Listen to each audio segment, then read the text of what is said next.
Okay, hello everyone and welcome to today's randomized gaming video.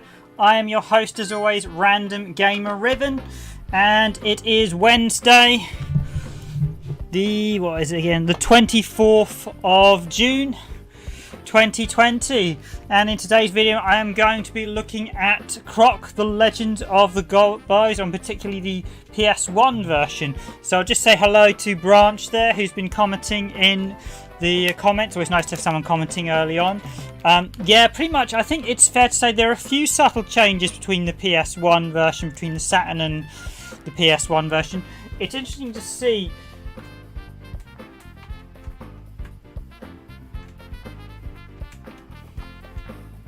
because there are certain things the Saturn does better, I think, with Croc, and certain things the PS1 does better. But largely, I'd like to know which was actually the lead platform on Croc. My suspicion is the Saturn, but I could be wrong because the Saturn version is far closer. There's a lot of PS1. There are some few changes here and there. I think you get, they said, as you just mentioned, Branch, you do get texture warping. The geometry, I think there's some slightly better textures though with a few bits.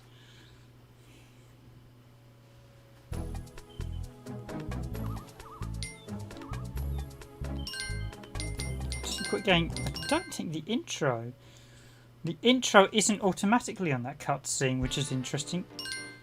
Show intro. Yeah, you actually select the intro, so that's one slight change. The intro plays automatically, I think, on the Sega Saturn's version.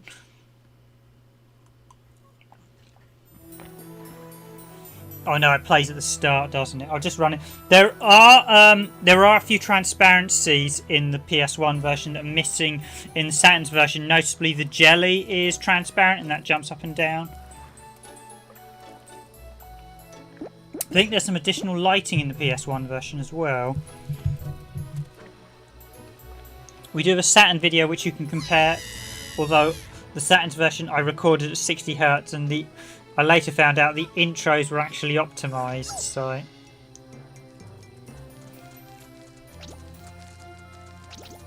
And there we have the little Croc growing up, knocking... Now, Argonauts have quite an interesting history with this game because apparently at one stage they did approach Nintendo to do a Yoshi game, and I think they'd approached them to do a platformer, and then basically Nintendo turned it away, but that's why Croc looks quite a bit like Yoshi.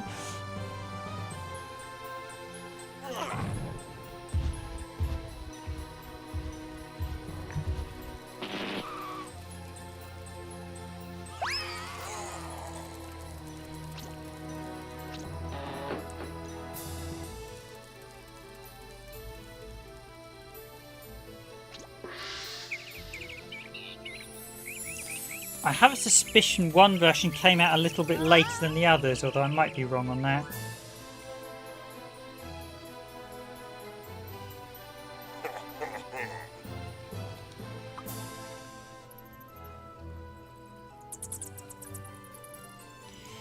So yes, alas, the king has been locked up.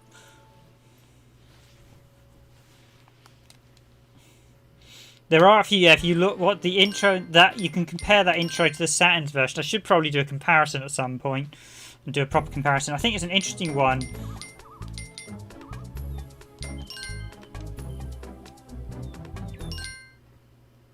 I'll just check the controls.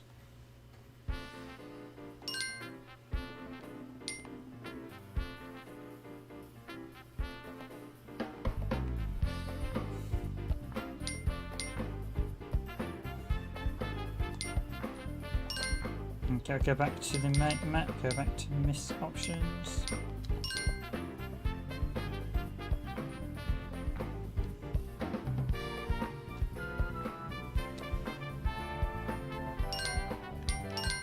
You want some tips? Certainly. I have actually played through the Saturn version. I've never played through the PS1 version as I only relatively recently got it.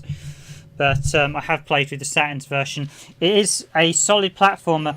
I must admit, I mentioned that Alien Resurrection, which was done by Argonauts, had dual stick controls and was one of the early ones. This actually predates it by quite a while, and this does have camera controls on the second analog stick, so this may even be the first game that has it. This is certainly the earliest game I could find, although there may be another game. Argonauts may have taken it.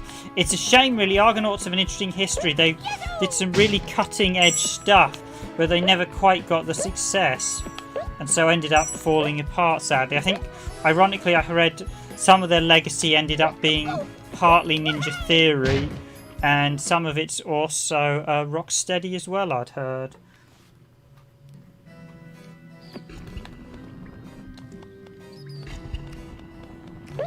So the aim of each stage is to get to the 5 coloured gems. So there's basically the multicoloured ones, which are basically like the rings for Sonic the Hedgehog. You grab them, you get your health, get them to 100 and you get an extra life.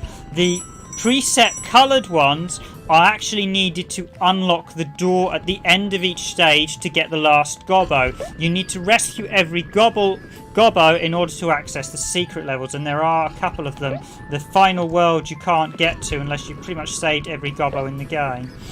This is actually quite a big game. Admittedly, visually it's not as impressive as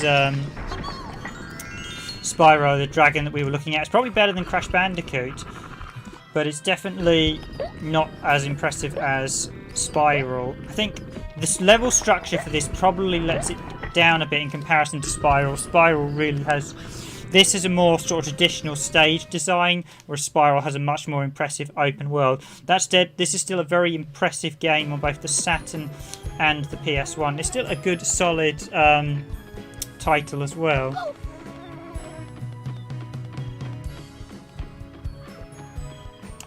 You know what, Branch? I'm actually going to agree with you there. I would probably agree. I think some of their gameplay was a little bit behind the times. Yeah, I look at...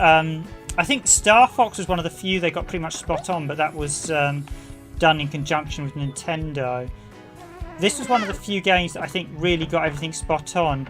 Unfortunately, I don't think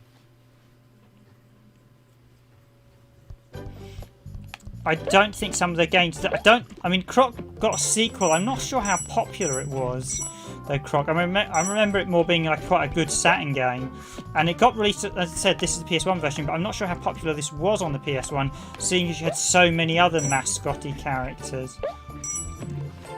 Oh, and just before I go any further, I should just confirm. So, Croc, Legend of the Gobbos, was released in 1997. Incidentally, in Japan, it's known as Croc Pau Pau Island.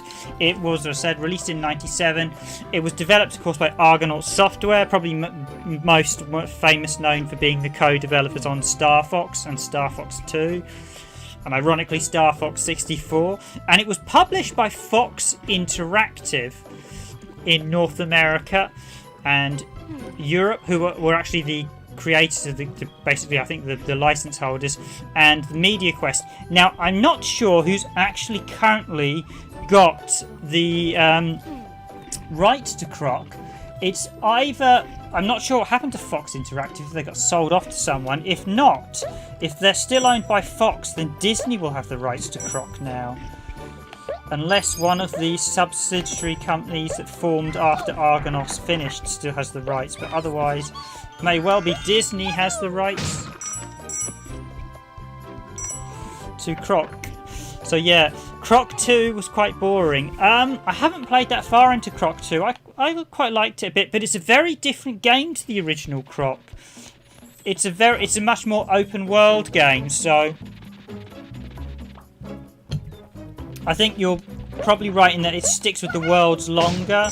I must admit, I was quite surprised Croc 2 was really very different. It wasn't quite what I was expecting for a sequel, so it left me a bit wondering whether I wanted a bit more something a bit closer to the original Croc or not. Okay, I just failed to hit that guy. So you've got the tail whip attack and you've got the stomp. You've got the flip and not much else. You've basically got the camera, or the side step, of course, very handy later on. I think this is sort of semi-optimized.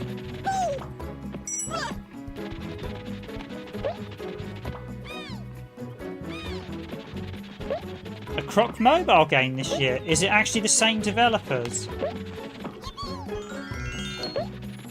Because I know there's a couple of... There was like an indie game that had like a Croc character, but I don't think it was... I mean, there was one of them that blatantly stole a character that looked almost identical to Croc, but I don't think it was Croc per se.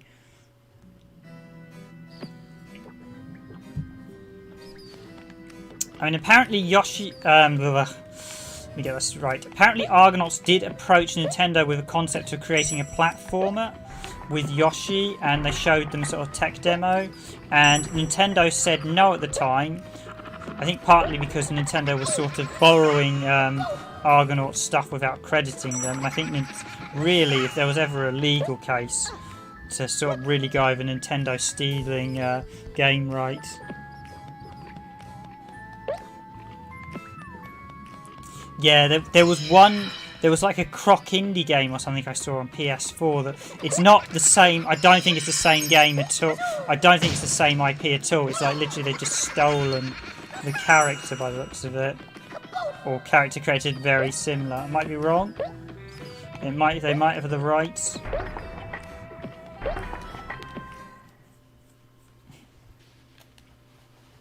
I don't know what happened to most of the development team. I have to actually look it up. So the aim on each stage is to actually get the 5 coloured gems you see here, the red, the green. So yeah, one difference between the PS1 and Saturn is you'll notice we've got 3D transparencies there, which were, they weren't a problem on the Saturn, they were just difficult to code and quite resource heavy, so if done poorly they could take up too much resources, hence why a lot of games didn't do transparencies. On the Saturn's version, those sponges are not transparent, they're solid.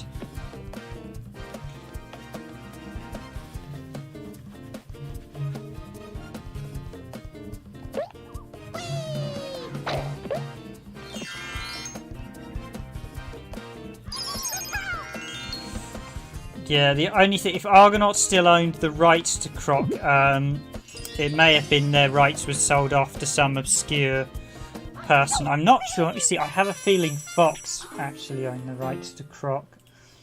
Let's see what happened to Fox Interactive. So there's the first stage. And then it goes straight to 1-2 underground. I'm going to see how far I can get. I probably won't go for every unlock in this sort of run, because some of them can be very pernickety, and I cannot for the life of me remember where a lot of them are. Some of them were really much like Spiral, some can be very well hidden.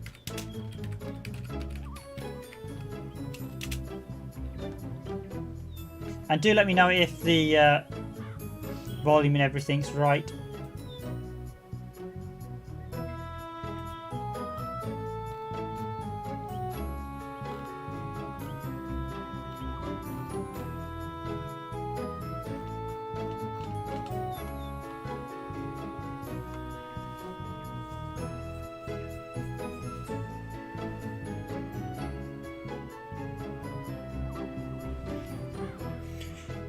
Okay, well, according to this, I'm going to check Moby Games as well, see what they say. They suggest Vivia Universal Games bought them up, in which case Activision will own the rights to Croc.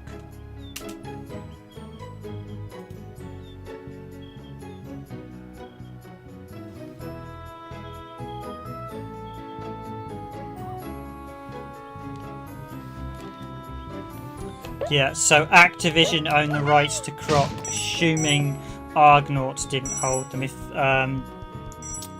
Fox, I mean, this was probably one of Fox Interactive's biggest games. They did Simpsons, Page Master, Icebreaker, Independence Day. I mean, it was interesting, quite a few film studios tried to set up games companies and never quite had that much success. Warner Brothers tried multiple times, and only with their most recent outing have they really had big success. But interestingly, even now, their current, it looks like the Warner Brothers are trying to sell off their games division at the minute because of AT&T's debts, which is quite sad. I do know a few people at Warner Brothers, so I do hope that everything's okay for them. Oh, it just flamed me.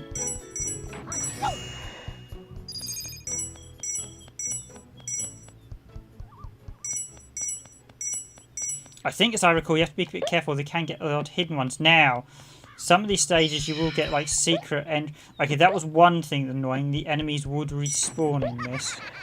Now, as also, there are secret entrances and exits. You have to be a bit careful because some of these entrances will be one way only, and if you choose the wrong one, then you will end up not being able to get back to where you were.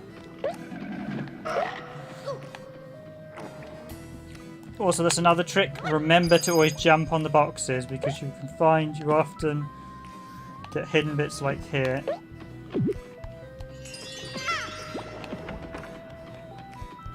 I've taken a hit, which I didn't want, but I've still got.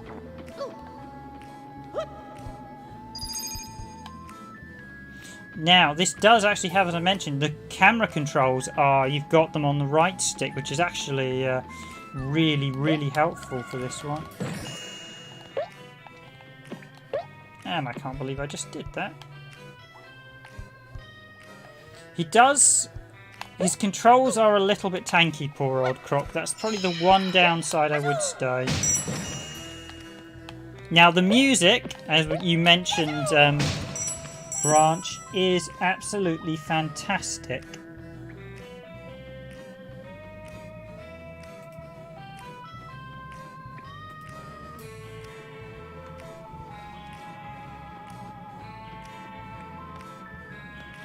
Jez-san was the owner of Argonauts. So, if Jez-san... Yeah, tank it is a bit tanky, the controls in this. It's probably the one down thing. Jez-san was the main owner of Argonauts, so if he was a smart guy, he would have agreed a deal to keep the rights to Croc.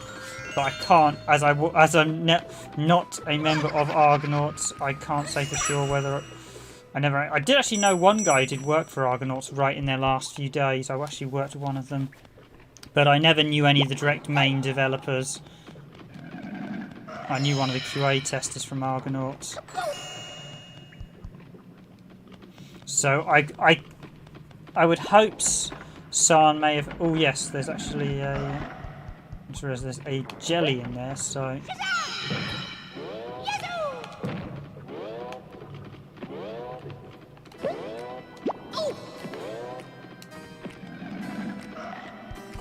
Okay, maybe just be to bounce you out. Now this is what I mean about the fact that there was the other door, the other well, and I think I probably need to go down the other well first.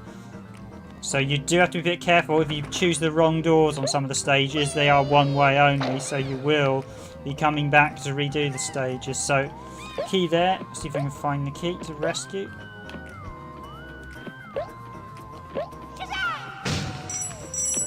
Yeah, so if they had agreed a good deal, the Argonauts guys, then Jez may well still have the rights to Croc.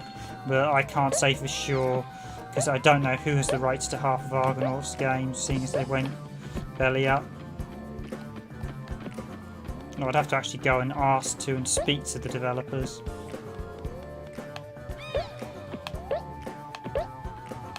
Much I'd quite like to see a new Croc game. Unless I coded one, unless I coded and did one myself, I doubt many people would be that interested in doing it.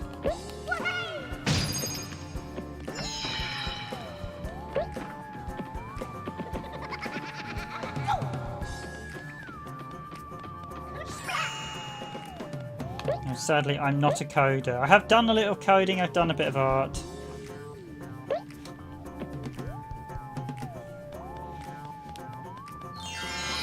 Oh yes, and there's a few cheeky bits where you have to use the keys on certain things like doors and not cages the first time around to unlock doors that you can then get additional keys, because there were a few sneaky bits in some of the stages designed to deliberately slow your progress. No, I think it's one of those games that perhaps has had its time, Croc. It's one of those franchises I think that could be resuscitated. But the question is, who's actually going to be interested in this? I mean, even when this actually came out, I was guiltily, I'm going to have to admit, I was in my late teens, so I was playing this in my late teens, despite the fact it was effectively a kids game, but it was a good kids game. And there's something said about games that even really good kids games like Sonic and Mario, everyone plays. Now, a couple of times they hid things behind the gong, so do remember that when you're playing.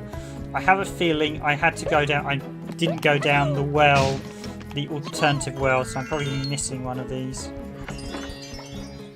Or I'm definitely missing a Gobbo, that's for sure, because I didn't go down the other well. So you do have to be very careful, like I mentioned on some of the stages. Some of these have one-trick pony things, where if you mess up, you won't be getting them back.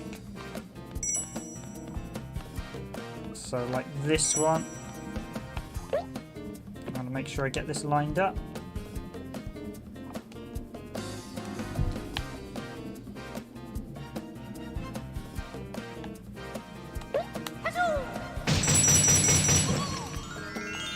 Okay, maybe no, maybe I did get them in.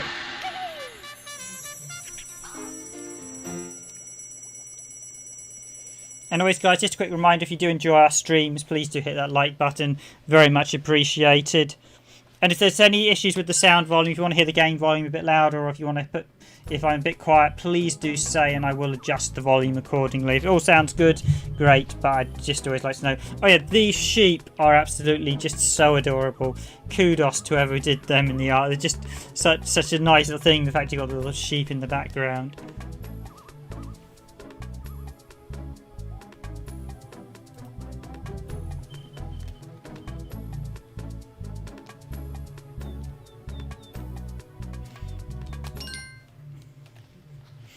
Yeah, 7 or 8, you probably would be the target audience at the time. I was... How? I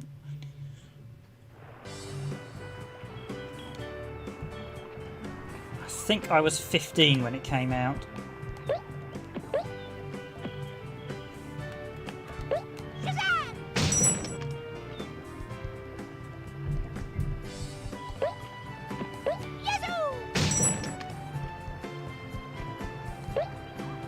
Yeah, there is an awful lot of sprites. There's one of the big things, the difference between the Saturn. I know there's some interesting effects in the water and stuff. So this one, of course, has transparencies. I think mainly as they were easy to do on the PS1. That was the core problem with the Saturn transparencies. You could do them, but they would often kill the frame rate if you told the two processors to talk to one another. Okay, that's another thing you've got to be aware of. Some of the coloured gems can be hidden as normal ones. It's only when you pick them up do they revert to coloured ones. So you have to literally pick up every gem on every stage. Oh, and I think we've got another something hidden behind there.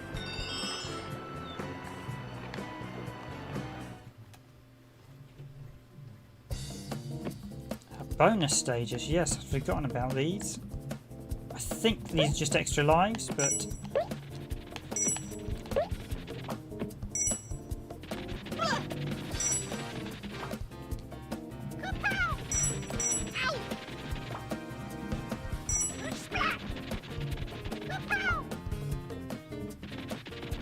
Oh, you actually do Saturn homebrew, nice.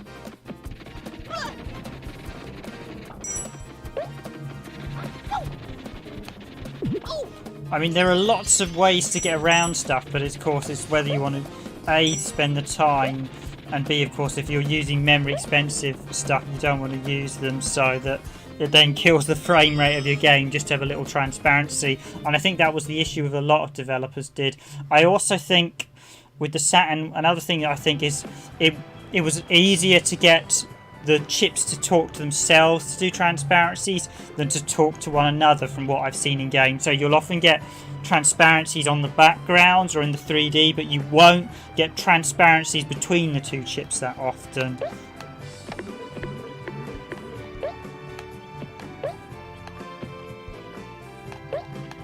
Sadly, the Saturn was long before I joined the industry. In fact, I didn't join the industry till the Wii and PS3 were just launching, so although I did do PS2 stuff, I think the earliest console I worked on, yeah, I think PS2, so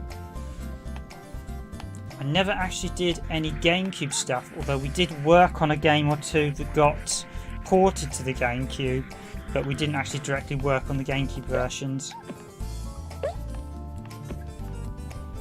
Eek, which, remember which one he was? I wasn't paying attention there. Okay, so that's what I mean by you get one-off shots there. The little mini game, you basically have to save the... You basically have to choose the one with the little gobbo in it, else otherwise he doesn't come back and you've got to replay the level. I think if I replay that, the game won't be back. You basically have to redo the whole level, so... Yeah, you've got to redo the whole level. Never mind. Cheers for the likes, guys. I know sometimes if you do hit like, it can give you an additional like, so no worries about that.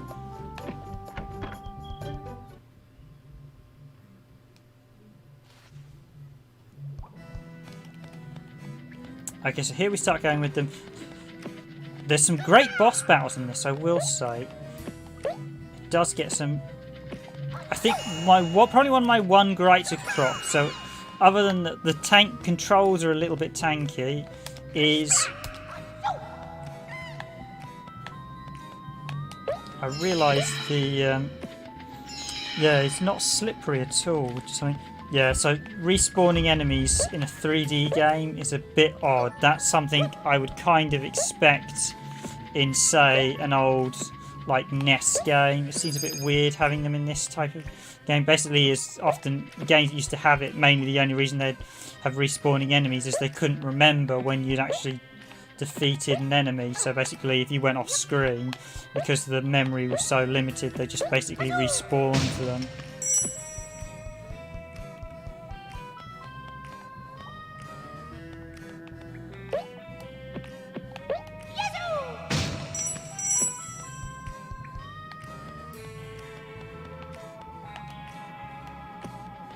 Although I do keep meaning to dip my toes back into games design myself, so maybe one day we'll actually develop a game.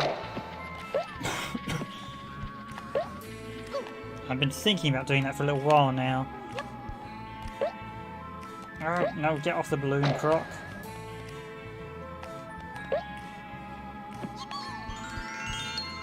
I think I can make that jump.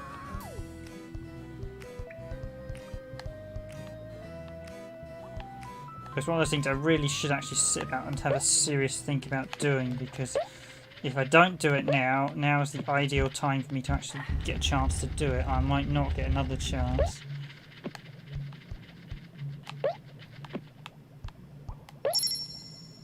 Okay, so we've got... not directly, no. I wanted to get into game design, but the industry at the time was a little bit difficult to break in some aspects.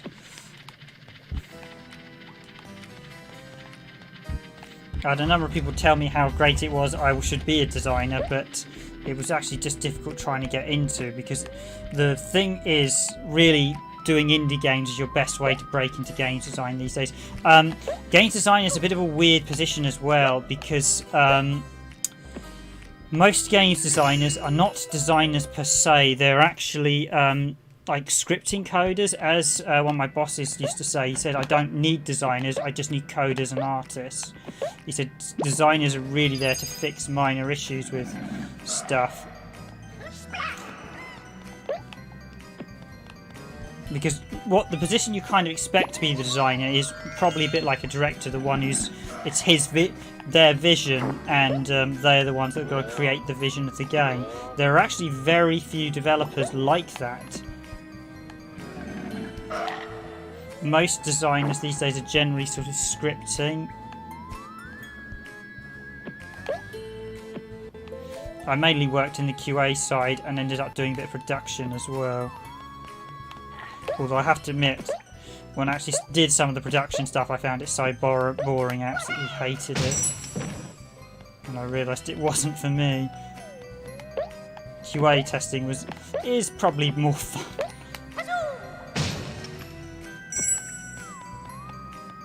So I say, doing Excel spreadsheets over and over again to release stuff for Sony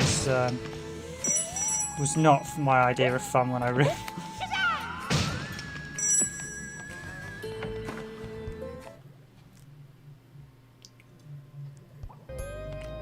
I did work for 3 years on PlayStation Home, but that's a bit of a aggravating story now, because unfortunately there is nothing left of PlayStation Home, and it does feel like all that time we worked on Home was deleted. So I'd much rather do games again,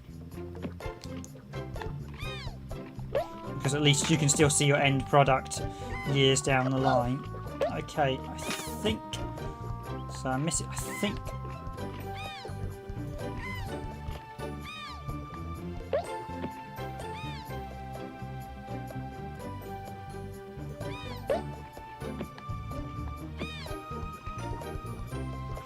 No, I mainly did my coding expertise in C++, actually. I haven't really done much Jira until I used to be a web coder and web developer, so I do need to brush that up, because at some point I think we're going to have to move the blog off Tumblr. So in fact, ideally I'd like to turn it into a proper full-on, a bit more of a proper gaming news website if we could, but at the minute, I just don't know if there's a market for those type of sites.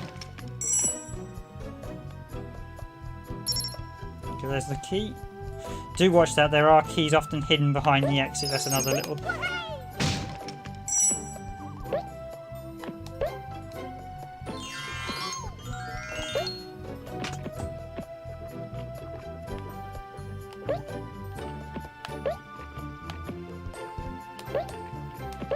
So I will say Croc does like to hide a lot of things out of view. Actually, the PS1 version, because you've got better camera controls than the Saturn's version, is a bit nicer with actually looking for the extras.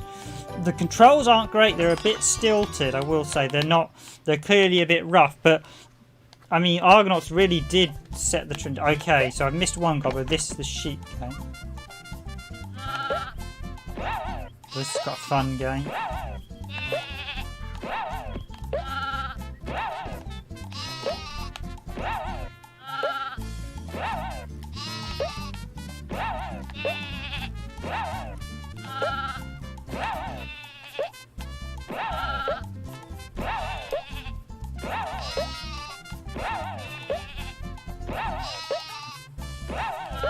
These games really do... Oh, come on, end!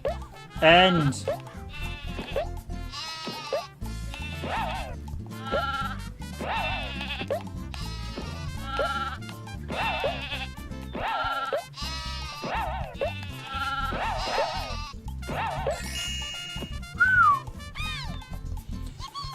Okay, so I whacked enough sheep there.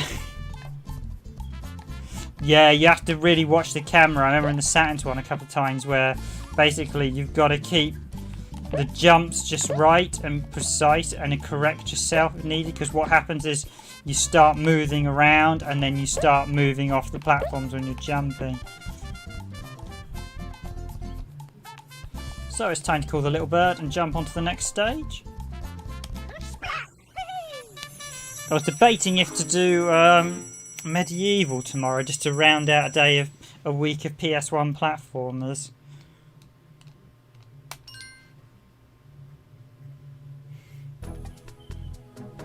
I must admit, oh, yes, we got to the first boss, the Feeble. I remember this dude. This guy's literally the name, the joke boss is like the Feeble.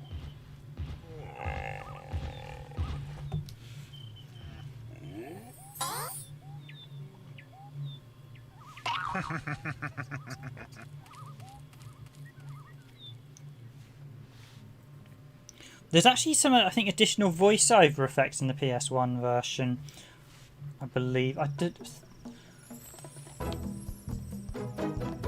My suspicion is this version may have come out a touch later, or they may have finished the Saturn version early. I think because the thing is, Croc came out in sort of mid to late 97, and I know myself the Saturn basically by about towards the end of 97, the Saturn in Europe and the US was in well and true trouble.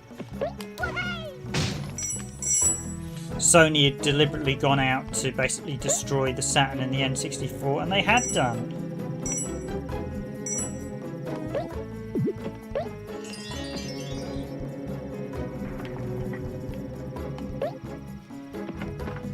Okay, now we can see there's actually a bit above us as well. I thought I saw some enemies up above.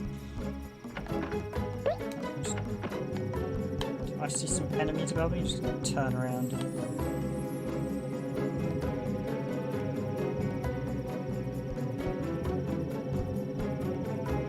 I know it's just the background, but yeah, this is such... that sheep minigame was very, very annoying.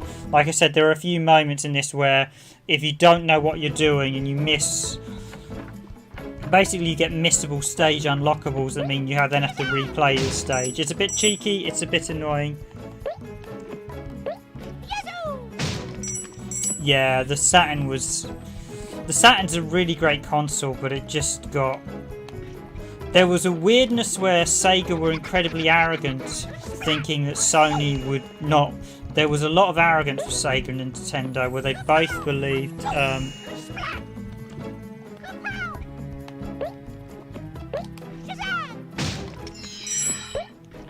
Yeah, I think the premise was they didn't think Sony was going to do that well in the market, because they were like, well, what? Both Sega and Nintendo apparently had an attitude of, well, Sony don't know anything about video games, but hang on, Sony had been developing games on the SNES and they'd been working on the Super Nintendo hardware, so, and they made that fatal mistake. And the rest, as I say, the other thing is Sony was prepared to throw so much money. Oh, that's what he got. He runs around and he's a really easy boss. You just basically outrun him until he starts swaying.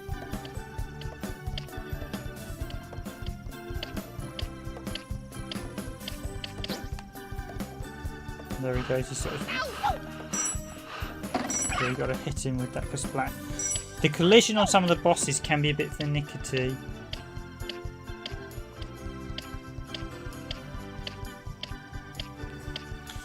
Yeah, Sega, interestingly, basically, if you actually look, Sega had a lot of problems marketing anything. They marketed the base Mega Drive really well, but then they kind of messed up with the Mega CD. They screwed the pooch spectacularly on the 32X, although arguably the 32X was a hardware add-on they probably didn't need.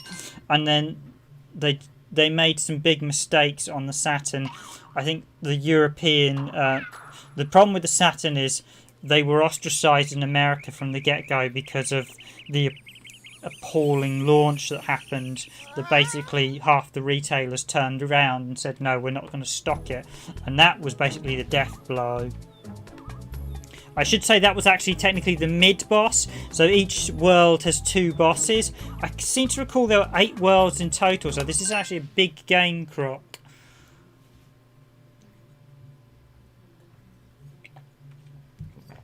And the later worlds do get an awful lot harder. I don't know if I'll get to the second world. There's each world has, I think it's 6 stages, 8 if you include each of the bosses. So they're quite meaty worlds in the stage structure, and they do get bigger as well. So it is quite a big meaty game. Okay, so there's a chest. Is that a door behind it? Okay, so I need to get a door.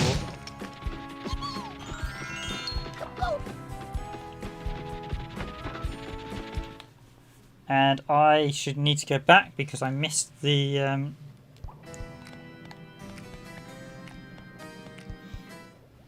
Yeah, you got to watch the climbing. One of the things you have to watch out is you can climb certain walls, and it's very, very...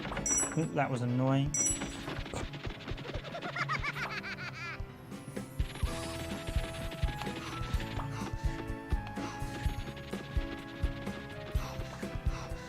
Yeah. You're probably right that the marketing was not particularly very good on the Saturn, and they rapidly lost out. Indeed, there's infamously apparently a thing where they said they'd announced the price drop of the Saturn, and one of the Sony developers just walked by and laughed and said that's pathetic or something.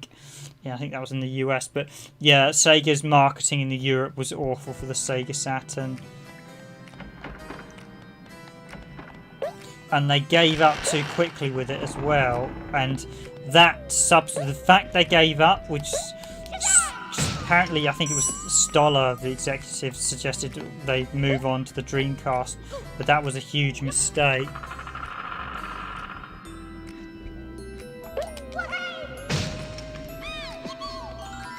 Yeah, it's interesting. Europe, the Nintendo have a bit of a vendetta against Europe because no one bought the NES. But the ugly truth was when the NES arrived in Europe, it looked so out of date compared to the European home computers. It was basically made to be the laughing stock. I mean, yeah, it's got some great games in NES, but when you compared an Amiga next to the NES, there was no contest. It looked better, it sounded better, and it was half the price, as I recall. NESs were extremely expensive.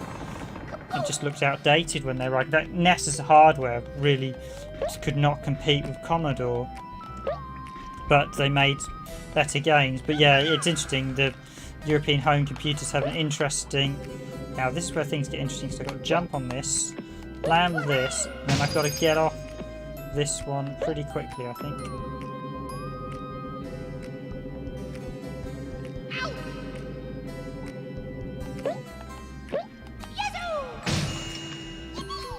There we go. The Saturn had some success in Portugal, but it's once Sony got the upper hand, there was some toing and throwing I thought I'd read over the years. The Saturn hadn't quite gone down, but Sony just kept the pressure up with all the marketing. And you look at the Sony ad campaigns were vastly better than the Sega ones, and it just took its toll very rapidly. The other thing that didn't help, as many people said, is that the early games such as Daytona USA didn't look a patch on. Virtua Fighter and Daytona USA didn't look as good as Tekken and Ridge Racer, and that was really a bad start. And the other thing is Sega were also a bit arrogant with how they dealt with developers as well, thinking they were all going to develop for their consoles and stuff. So apparently Square Enix did actually, or Squaresoft as they were back then, did have a development kit for the Sega Saturn but never used it. So maybe in an alternative reality there is Final Fantasy VII on the Sega Saturn. Sadly, not in our reality. Interesting, did you see how... Because the Saturn is a more powerful console than the PS1, so I'd love to see if they've really pushed the limits, because I don't think there's any games that really push the limits of the Saturn compared to the PS1. There's some later games because of all the experience, by the time you get to about 2000, some really, really impressive PS1 games, but I wonder, would the Saturn stuff have been better when pushed, because the Saturn itself is technically better hardware. I say technically because I know the coding language is very, very ugly in comparison to the PS1. So, and the Saturn had some weird design quirks as well. Yeah, we've covered it in one of our videos. I covered the PAL version. Admittedly, the video is probably a bit long, but basically I covered... Okay, now this was another horrible one. I believe there is a gobbo in a box here, and it's pot luck.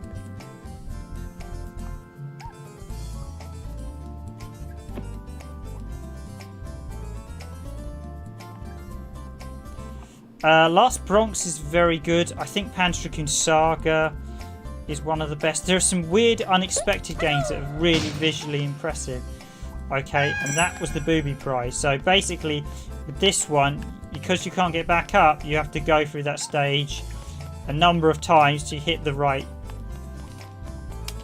thing, which is really, really irritating. So yeah, I think it's fair to say, probably with the dual stock, the PS1 version of Croc slightly controls a little bit better, I will admit. And just a reminder, guys, if you're enjoying the stream, I know most of you already hit the like button. If we've got newcomers who haven't hit the like button, please do. It's always very handy to get the likes. It does help with the rankings afterwards, because YouTube does apparently assort yourself in the search based on your likes, etc. and views. I think also the click rate as well. So yeah, there's a lot of very cheeky sort of pick your stuff, and if it doesn't like it, you've basically got to take your pick, and if you pick wrongly, you will be replaying that stage. There are a couple of stages I remember replaying an awful lot.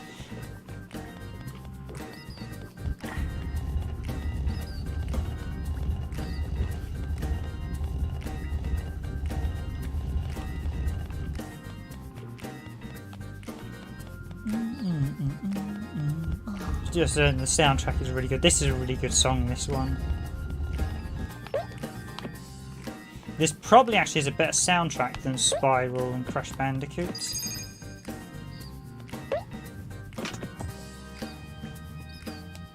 just a bit more catchy after. Okay.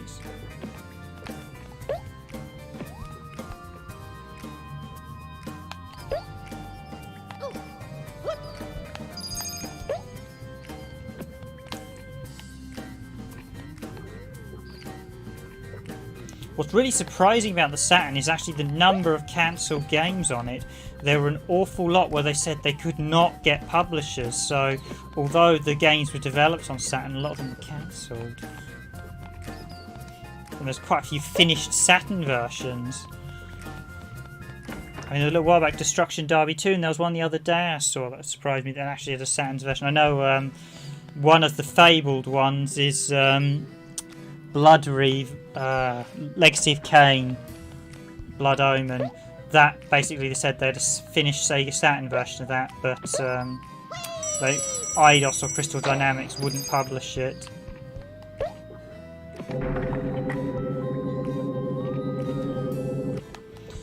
I must admit, in terms of, I probably would say Spiral the Dragon.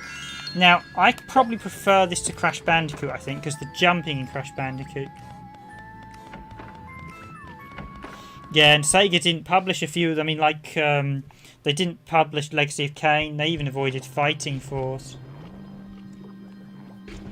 Like, Sega should have just published everything just to keep the developers happy.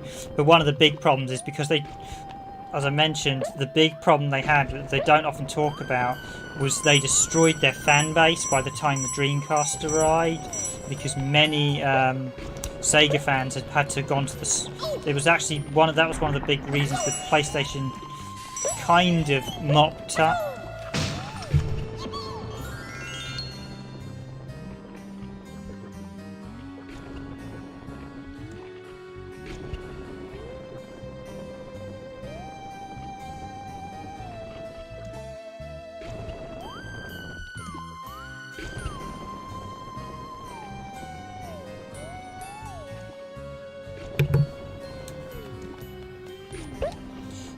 One of the reasons the Dreamcast did struggle a bit was because a lot of developers, basically Sega in Europe, had a hiatus in they hadn't kept the Saturn running to '99, and same with America, and that was a fatal mistake because that meant the fan base was not playing Sega games.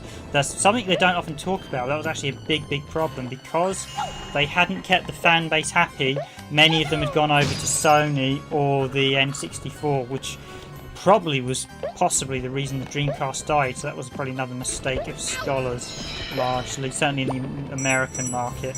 The fact that they did abandon the Saturn and should have kept games running on the system up until the Dreamcast launch. Ironically, the Dreamcast had the reverse issue. There were a lot of Sega fans that didn't want Sega Saturn fans on the in Japan that didn't want to go to the Dreamcast, and then there's the infamous Street Fighter Alpha 3 on Dreamcast, which basically, for those who don't know, Alpha 3 was ported to Dreamcast. They said they were going to release it on Saturn, and then Capcom didn't and released it on Dreamcast. The Dreamcast version was then seen as inferior, and so many people complained about it, they released it on Saturn. The Saturn version of Alpha 3 is superior in many ways to the Dreamcast one. In fact, as a game it's superior. The only thing that lets it down is some of the extra content isn't as good. But basically there's a kind of infamous thing where the Japanese said the Saturn's version of the Sega Saturn version of Dreamcast, of basically Street Fighter Alpha, was better than the Dreamcast version. Now that was a huge blunder on both Capcom and Sega's behalf. They should have made sure they weren't, because then you basically said, oh hey, yeah, you've got an inferior version of the game on the new console, and that's another thing that haunted the Dreamcast in Japan. Okay, so again with the treasure boxes, that's what I mean about being a bit tactical with the keys. So in this case, now the other thing is always make sure you smash them in order of point of no return. So in this case, this is going to be the falling down. You don't smash them early, else otherwise you won't be getting back up here.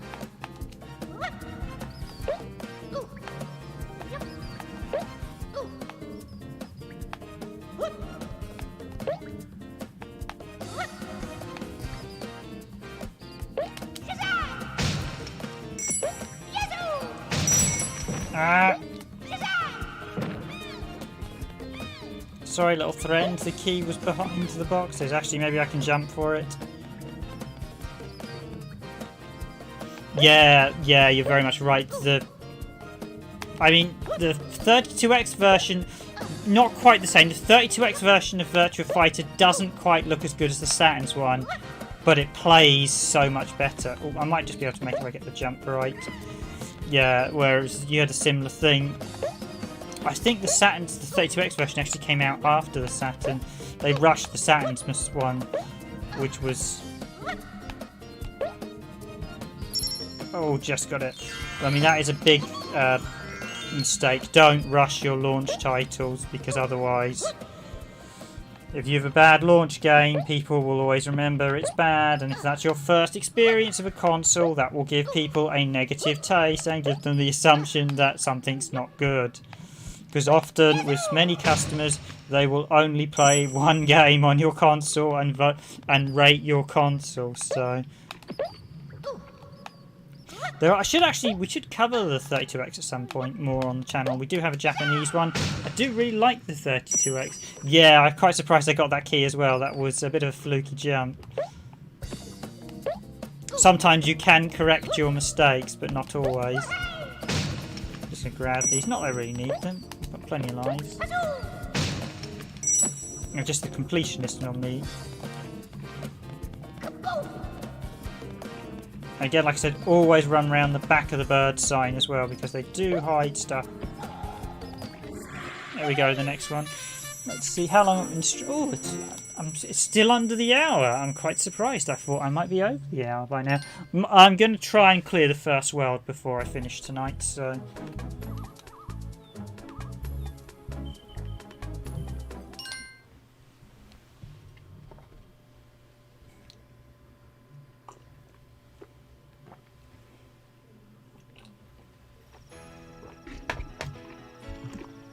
I do like the night sky. I think the sky boxes might be slightly different on PS1 to Saturn. I might be wrong, but there's definitely a few interesting changes between both versions. It's worth comparing.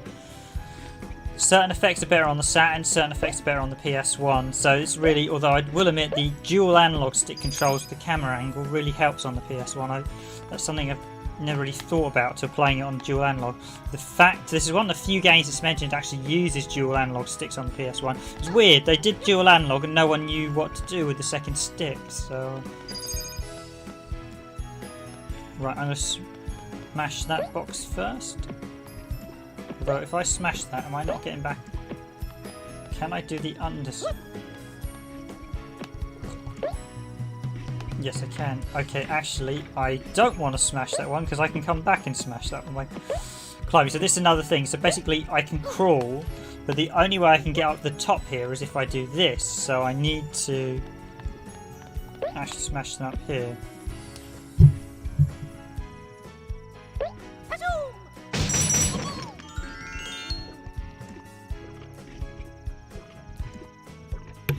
Yes, the Saturn Croc does support the 3D controller, and I highly recommend playing it with the 3D controller.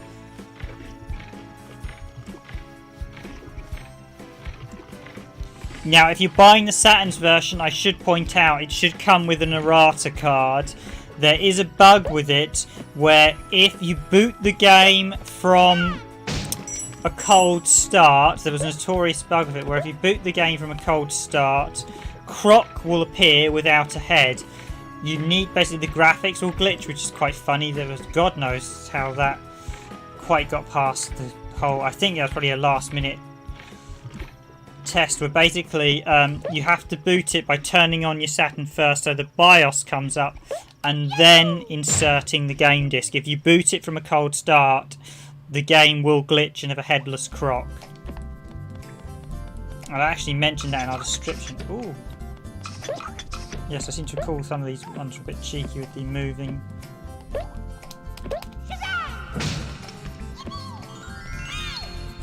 Yeah, some of those could be actually quite tricky, some of those. There are a lot of mini games with the boxes, so...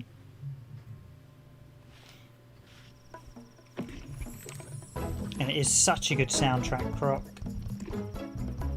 Okay, just be a bit careful.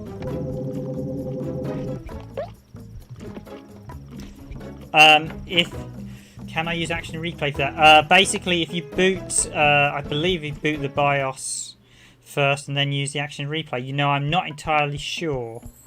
I can't actually comment for certain because we don't use action replays. So I would, yeah, I'm not even going to make assumptions because I don't want to say what's wrong. So basically, in order to boot the game, you have to boot the BIOS. I don't know how the action replay works. Can you boot the BIOS first and then boot the action replay, or does it have to be a cold start? You raise a good question. I can't say, in which case I would recommend you make sure to get a version of Croc from your region. I think that bug might be fixed in the later versions of Croc, but unfortunately, because the Japanese version is quite poorly documented, I can't say.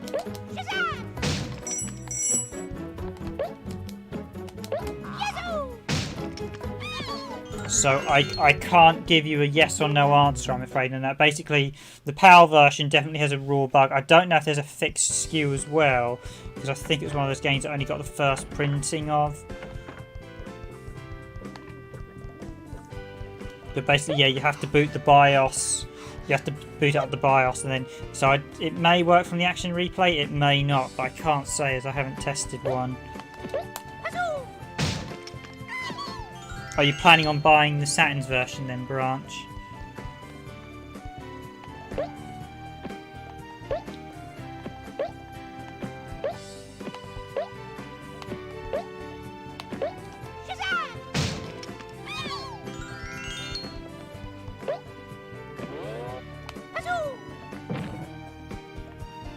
Yeah, Croc is one of those games I would probably advise you buy a copy for your region if you can. I actually think I probably need to slightly adjust.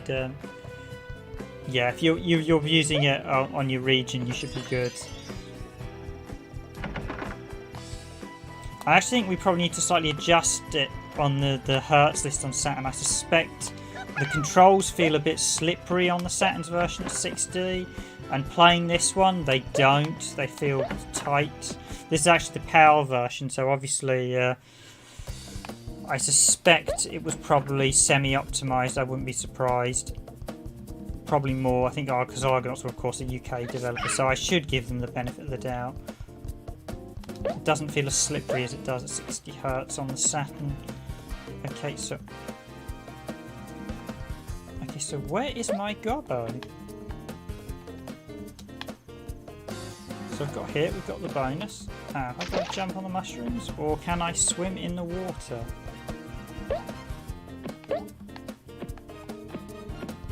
Let's try swimming in the water. Magic water.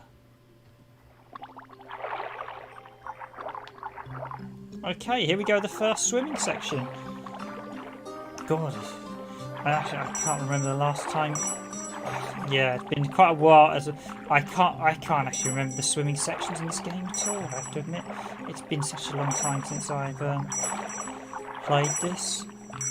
I can vaguely remember the final fights. I can remember the early stages as we played them.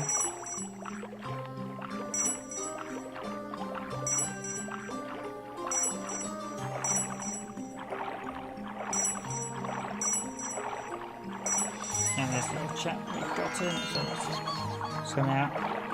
Of course, Croc being an aquatic creature is obviously a very good swimmer.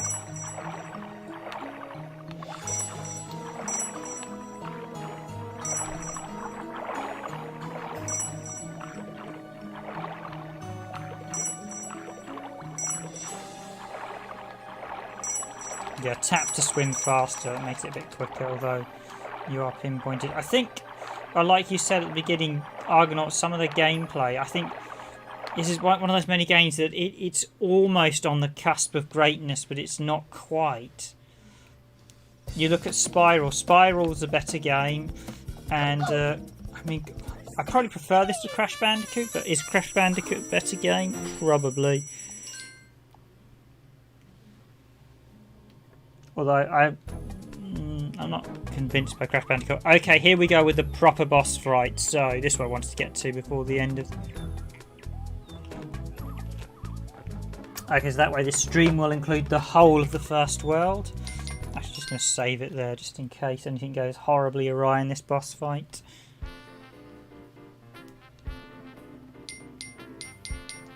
Actually kept the crash save for now. Yeah, it's got a couple of import games. Got Front Mission, In Hander, Brilliant Shooter, and Kalonga Daughter Familiar, which I've already covered in the stream. Front Missions, again, classic FPS game. They're not FPS, tactical RPG, great series. Highly recommend all of them. The original PS1, Super Nintendo, and PS2 ones. briefly I've played Crash 2. I haven't really played the Crashes that much. So I've played Crash. I have played all 3 of the initial Crashes, 1, 2, 3. I just haven't played them that much. Truth be honest, I wasn't overly impressed with them over the years, so I've kind of left them. I much prefer the Spirals, I have to admit. The Spirals really impressed me. Crash Bandicoot, not so much.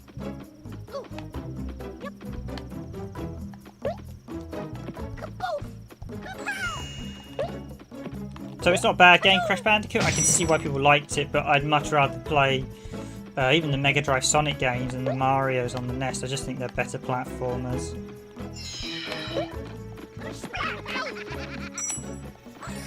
And in saying that, would I say the Marios on the NES and Sonic games are better than Croc? Well, yes, sadly, I will have to admit that. It'd be interesting to see if they'd made this into a Yoshi game, whether Nintendo would have made sure to improve the standard. Because I think, as I said, this is not quite a game that touches the greatness. So there needed to be just a few more bits here and there.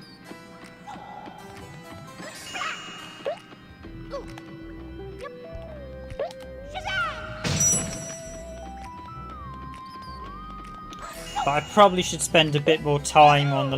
to be fair, I probably should spend more time on the later Crash Bandicoot before I give a proper, full-on, hard-nosed opinion.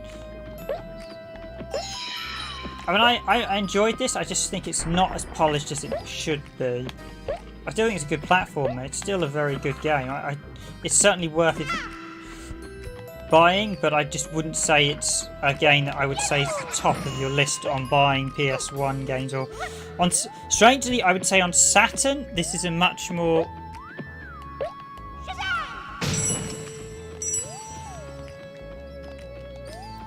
Probably the 3D controls probably would have been better. Nintendo probably would have helped Argonauts get the controls right a bit more.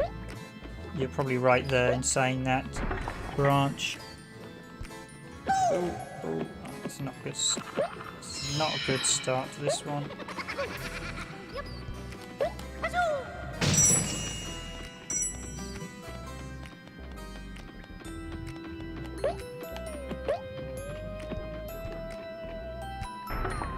The camera angles doesn't necessarily help it much. There are a few bits where the camera angle does play against you, and I know the camera angle isn't great in Mario 64, but it's definitely better than this. Strangely for Saturn, this is probably the best 3D platformer, because there wasn't that many, say, 3D platformers on the Saturn.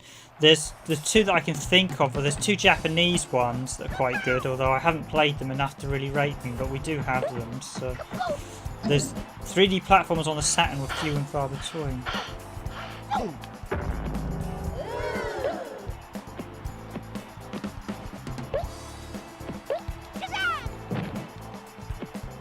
But yeah, this guy, you just basically literally wait till he punches, and then... Hi Crack, hi Karakick TV, thanks for joining us on the stream. Yes, we're having quite a nice evening here. It's actually it's late night here in the UK, so I'm probably going to be wrapping up the stream, but always nice to see returners to the stream again.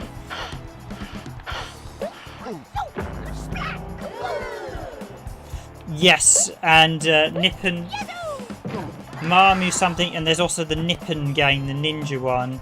There's a Ninja 3D platformer, and there's one with one by Inex. I can't remember the name of.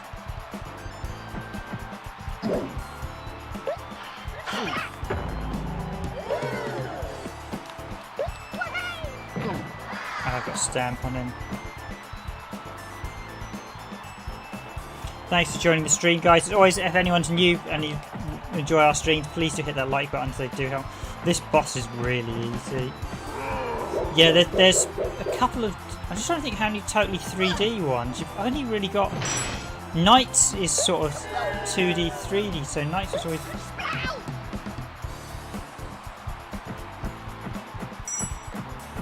The music is fantastic in this fight. This is what I mean about it's a little bit hard to judge with Croc's tail sometimes.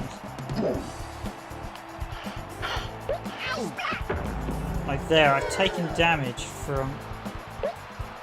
Well, let's hope this is the last hit. Yes. Yes, Bug. Oh, of course, Bug. Bug, I really enjoy. Bug's a fantastic game. As I mentioned last night's stream, Bug's a really, really good platformer. But Bug is brutally hard. It's just too hard for its own good. The original Bug was really good.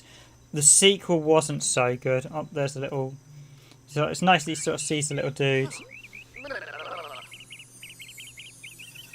He jumps on his thing. So there's some nice touch in this. Bug was a really great platformer, but it's just too hard for its own good.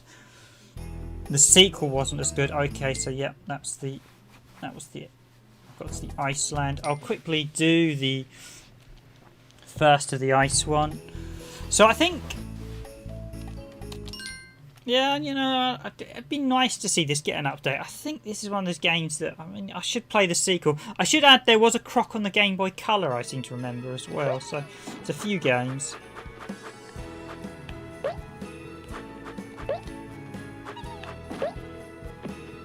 It's definitely a franchise I wouldn't want to see go the way of the Dodo, but I do think...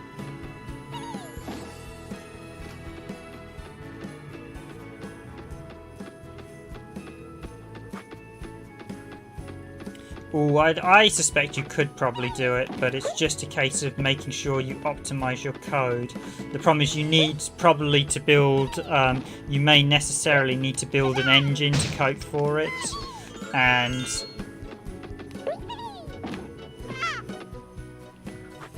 you've really got the time to do it. I think where there's a will, there's a way, but you're going to have to do a lot of tricks and talents. And you're probably a one-to-one port may be difficult in places.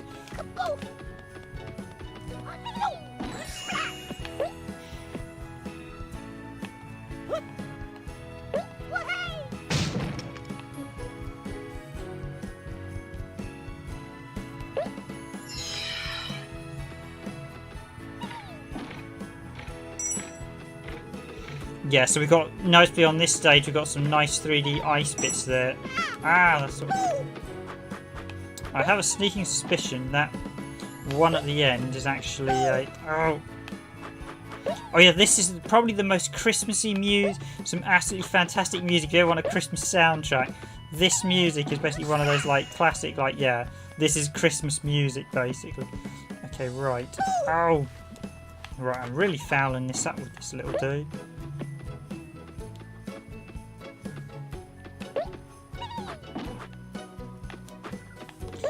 Yeah, you might be able to do it via building, if you custom built an engine to cope with it, but I think a lot of people building custom Saturn engines in terms of homebrew communities are going to really probably that's not something it's going to be easy to do.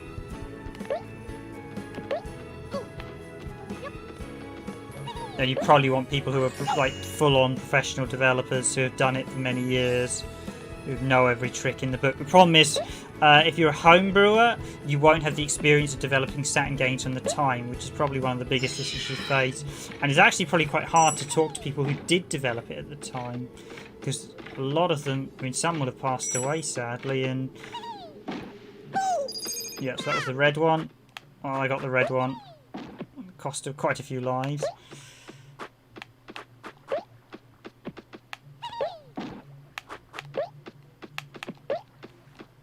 And I know for the homebrew people, it's often difficult to talk to developers. And if you are homebrewing, and unless you've worked on the games from that era, then you are effectively learning to develop from scratch. And I know if you haven't got the developer tools either from around the time. A lot of them are missing.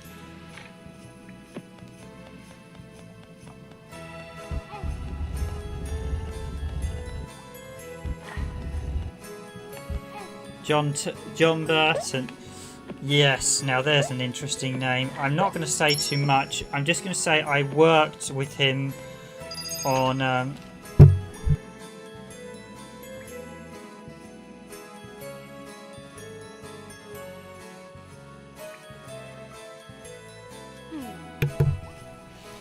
Yeah, so I'm going to say with Sonic R, they only did the coding on some of them.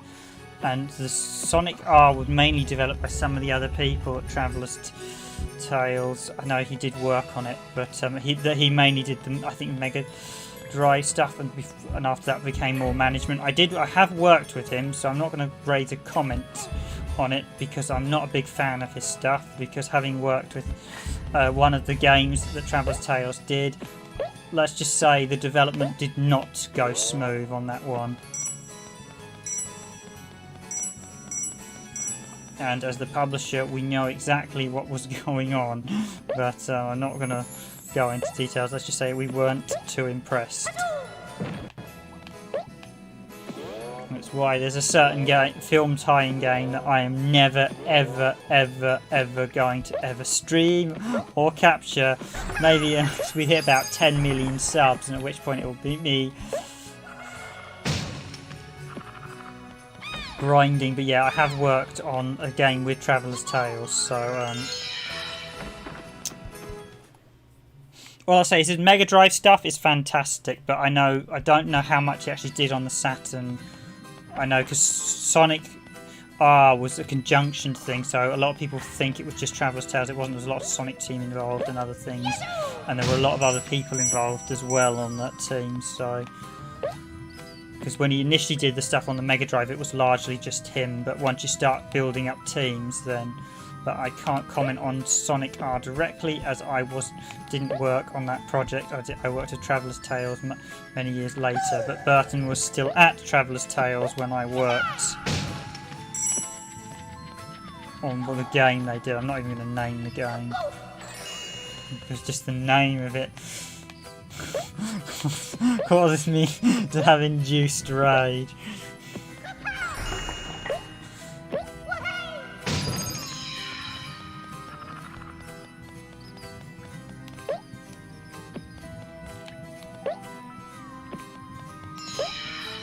So I'm probably going to wrap up in the near future, as we're doing about an hour and 20 minutes, and I like to keep these streams limited to about an hour. I know some people are probably going to finish off at the minute as well.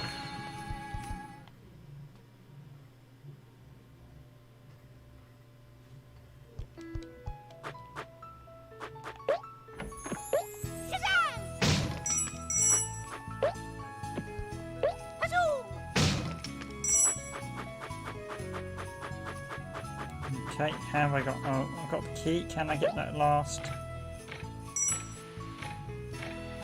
I have a feeling I might have missed one of the gems this time around. Oh, there's the... Oh, we got all 5, yes.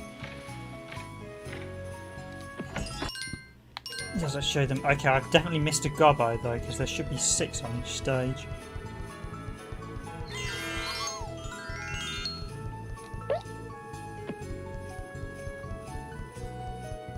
So as you can see, I hope you've enjoyed this stream branch. Thanks for chatting away, it's always been great, and thanks to Carrick TV for your quick comment as well. I appreciate not everyone comments, but some people just like to watch and hear me chat, so it's always nice to have someone to comment as well. I'm going to do this one and then I'm going to finish. So let's beat the ice dude. Smash that. I think you get some pop-up exits as well. The exit's probably over there. Smash that one.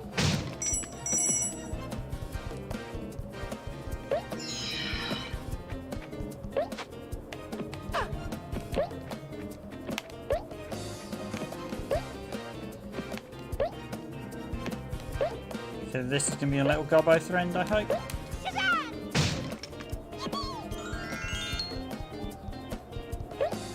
Check the thing behind. Nope. Okay, let's end the stage.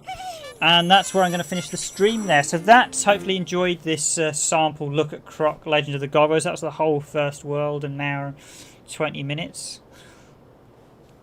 Quite a few of these games at some point I should do. I really would love to do long plays of absolutely everything we're streaming. And I probably will get around to doing some of them. Certainly if we had more team members helping out as well, we might be able to do more. But the problem with long plays is they take up so much time, and you get people who... We get a weird mix of people. Some people just want to see a long play, and some people want to see a perfect long play. And I don't like doing long plays that are just blind playthroughs. A lot of the gameplay videos we actually do are normally a quick 10 minutes of me playing and then just going for it. So But for something like this, you really want to know exactly where everything is to make it a decent length. Otherwise, you're going to spend hours increasing the length of the thing. Although streaming, I might look at doing streaming long plays in the future, possibly streaming playthroughs, because they're much easier to do because we're not directly saving them. And that way I can actually just redo them. The only thing is streaming, we're limited to 720p at the minute due to our connection speed. I could probably do 1080p, but that would stress the connection and we may get gaps in it. So I'll leave it at nice 720p to guarantee that we get 720p good solid footage. For games like this it's fine, but for games like Astral Superstars that we actually did a video for the other day, 720p would not be anywhere near good enough. YouTube's bitrate is actually far too low for even some old school 2D games that really use huge fast frame rates, lots of colour flashing and other things, and rapid movement. Some of the old shooters like Thunder Force 4 on the Mega Drive, YouTube, you need to use those higher 1440p or 4K bit rates at. Okay, that has been Croc Legend of the Gobbos.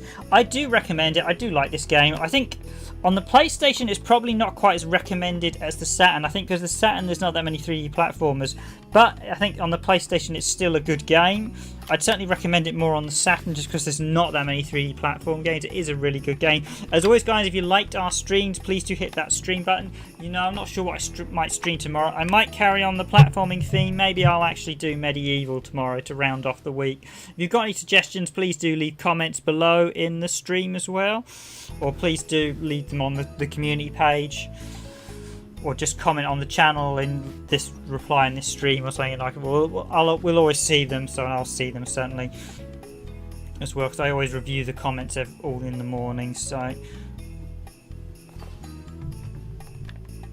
but yep, that has been Croc Legend of the Gobbos, and that's a nice game. I just said I do recommend it, but it does have its flaws. It's not perfect. The controls are a little bit tanky. Quite nice with the thing. There's some nice changes between the Saturn and PS1 version, so they're not quite the same, although largely there's a few tweaks here and there. I think it's debatable which is the better version, but that's it from me. So I'm going to say thank you for watching, everyone. I've been your host, Random Gamer Riven. I wish you a good night, a good evening, a good morning, or a good afternoon wherever you are in the world. So I'm going to finish there, but yeah, I will say basically if you've got a Sega Saturn or a PS1 and if you want a good 3D platformer, you know, Croc isn't a bad game at all to go for. There may be better alternatives, certainly on the PS1, but it's still a very solid, enjoyable, kid-friendly game. Right, that's it, everyone. Good night for now. Have a good night, and I'll see. Thanks again to Branch as well for being on the stream. I'll just say one last thank you because it was really nice to have someone to chat to and comment along the whole stream. I've been your host, Random Gamer Riven, on behalf of Randomised Gaming. I will see you all tomorrow. Good night for now. And remember to click that like button, guys. Thanks again for all the likes as well on the stream. Cheers, guys. See you all tomorrow.